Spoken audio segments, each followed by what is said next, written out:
Selamat pagi anak-anak. Bagaimana kabar anak-anak pada pagi ini?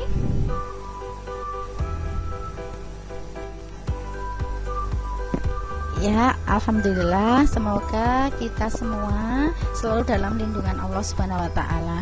Amin. Nah, anak-anak, sebelum kita memulai kegiatan pembelajaran pada pagi ini, marilah kita bermunajat sejenak sebagai wujud rasa syukur kita akan karunia Allah Subhanahu wa taala yang telah melimpahkan rahmatnya sehingga kita dapat berkumpul dalam volume virtual ini dalam kondisi yang semangat belajar. Berdoa menurut agama dan kepercayaan masing-masing dipersilahkan. Berdoa selesai. Nah, anak-anak silahkan anak-anak mengisi presensi yang ibu bagi pada WA group sebagai bukti kehadiran anak-anak pada pagi hari ini.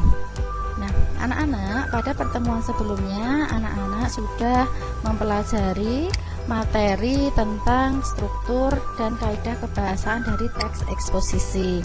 Nah, pada pertemuan kali ini anak-anak nanti akan mempelajari tentang kompetensi dasar 4.4, yaitu mengonstruksi teks eksposisi dengan memperhatikan isi, struktur, dan kebahasaan, di mana setelah kegiatan ini berlangsung anak-anak nanti diharapkan dapat menyusun teks eksposisi itu dengan memperhatikan struktur dan kebahasaannya.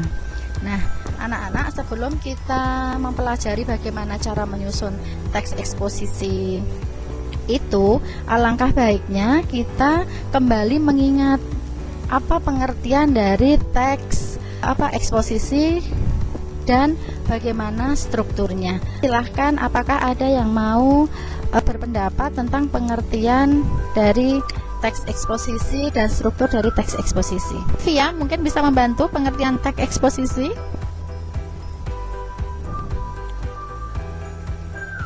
Ya, terima kasih Lutfia, bahwa teks eksposisi adalah teks yang memaparkan sejumlah pengetahuan atau informasi seperti itu ya, yang tujuannya teks ini nanti dapat memberikan pengetahuan atau informasi kepada pembaca dengan sejelas-jelasnya. Terus bagaimana dengan struktur teks eksposisi?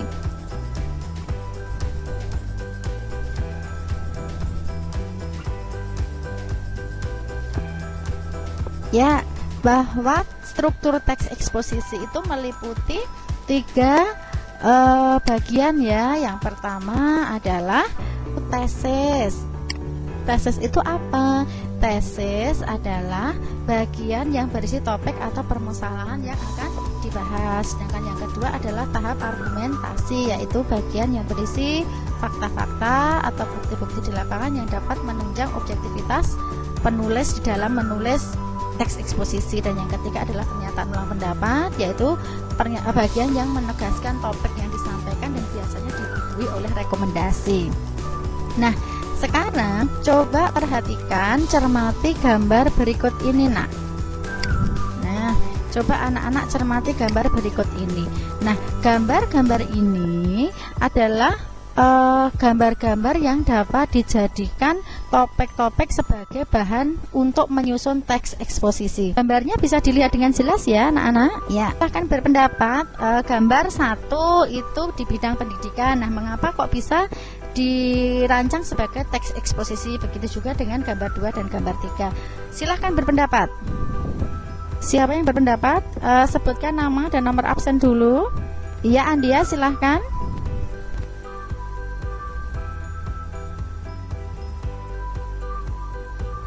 Ya, pada gambar 1 itu menunjukkan pada kegiatan pembelajaran jarak jauh, karena dibuktikan pada gambar itu ada komputer dan anak yang sedang belajar. Seperti itu ya Andia ya.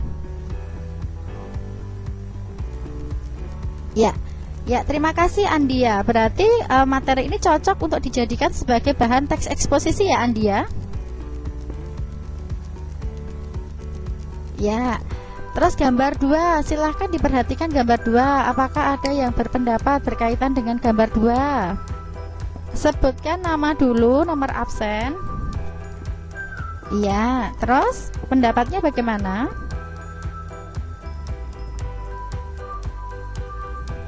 Iya, tentang pengolahan sampah. Mengapa? Mengapa kok itu merupakan gambar pengolahan sampah? Ya karena di sini apa? Ada istilah-istilah landfilling, terus 3R, ada pengomposan, ada pirolisis. Nah, ini adalah bagian dari pengolahan sampah, dan di sini pun pada bagian awal juga dijelaskan tentang teknologi pengolahan sampah seperti itu ya. Nah, ini juga layak untuk dijadikan sebagai bahan dari teks eksposisi. Terus yang gambar ketiga, gambar apa ini? Dan apakah layak dijadikan sebagai bahan untuk menulis teks eksposisi? Silahkan berpendapat ya, Nanda. Oh ya, terima kasih. Berarti bahan tersebut juga layak dijadikan sebagai bahan untuk menulis teks eksposisi ya, Nanda ya. Ya, terima kasih, Nanda. Nah, anak-anak, ketika kalian sudah mengetahui topik-topik yang layak diangkat sebagai bahan untuk menulis teks eksposisi, sekarang anak-anak akan dikenalkan bagaimana anak-anak itu harus menyusun teks eksposisi. Begini langkahnya. Yang pertama adalah menentukan topik dulu. Nah, tadi kan ada beberapa topik, ada di bidang pendidikan, ada bidang kesehatan, ada di bidang lingkungan. Nah, topik itu harusnya berupa fakta, yaitu informasi yang hangat diperbincangkan di dalam masyarakat. Nah, setelah menentukan topik, anak-anak nanti adalah menentukan tujuannya. Nah, tujuan itu anak-anak harus memastikan bahwa tujuan dari teks eksposisi ini kan untuk memaparkan sejumlah pengetahuan. Jadi anak-anak nanti harus memberikan informasi itu sejelas-jelasnya berdasarkan fakta, dan argumen-argumennya itu harus didatangkan dari sumber-sumber yang terpercaya. Nah, makanya pada langkah ketiga itu, setelah menentukan tujuan, anak-anak kegiatannya adalah mendata argumen. Nah, pada argumen ini anak-anak harus berusaha mencari fakta, bukti atau data-data yang berhubungan dengan topik yang dibahas. Anak-anak bisa memanfaatkan media massa, koran atau internet atau majalah sebagai bahan penunjang fakta yang kalian ungkapkan dalam tahap tesis seperti itu. Nah, setelah itu tahap keempat adalah membuat kerangka karangan.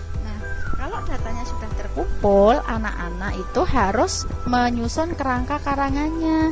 Nah, tujuannya apa? Kerangka karangan itu dibuat agar jalinan materi yang akan kalian sampaikan pada teks eksposisi itu nanti itu tersusun secara lengkap dan sistematis. Nah, langkah terakhir, kalau sudah ada kerangkanya, anak-anak baru menyusun teks eksposisi. Tentunya karangan eksposisi itu disusun secara logis, objektif, informatif, dan tadi sistematis berdasarkan kerangka karangan yang disusun. Nah, sampai tahap ini apakah ada pertanyaan? Nah, kalau seperti itu, coba anak-anak perhatikan gambar pada PowerPoint ini. Kalau tidak, ya silahkan kalian buka di grup WA kalian untuk melihat gambar yang disajikan. Berdasarkan gambar yang ada di depan kalian itu, silahkan buat kerangka karangannya. Kemudian salah satu anak nanti menyampaikan hasil tulisannya dan dikomentari oleh siswa yang lainnya. Ibu beri waktu 5 menit untuk mengerjakan tugas menyusun kerangka karangan berdasarkan gambar. Ya, terima kasih Ismi. Apakah ada tanggapan dari teman-teman yang lain? Silahkan. Ya. Ya, Atika.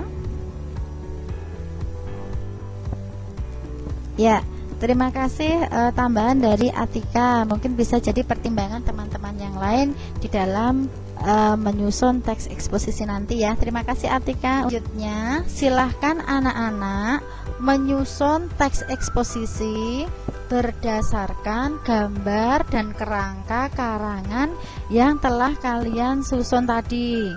Tentunya anak-anak itu menulisnya dengan tulisan yang rapi, menggunakan bahasa Indonesia yang baik dan benar, terus dikerjakan secara mandiri, jujur, dan penuh dengan tanggung jawab. Nah, kita akhiri kegiatan pembelajaran hari ini. Mungkin sebelum kita akhiri, ada yang bisa menyimpulkan inti dari kegiatan pembelajaran ini apa saja? Silahkan. Nah, bagaimana anak-anak kegiatan pembelajaran hari ini menyenangkan dan ada pengalaman baru bagi anak-anak ya, yaitu menyusun kerangka karangan teks ya.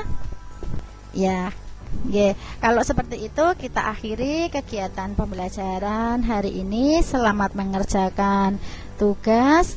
Sebelum kita akhiri, marilah kita berdoa. Semoga kegiatan kita selanjutnya berjalan dengan lancar. Berdoa menurut agama dan kepercayaan masing-masing dipersilahkan. Berdoa selesai. Selamat pagi anak-anak, selamat mengerjakan tugas. Dan ingat, tetap patuhi protokol kesehatan dari pemerintah. Assalamualaikum warahmatullahi wabarakatuh.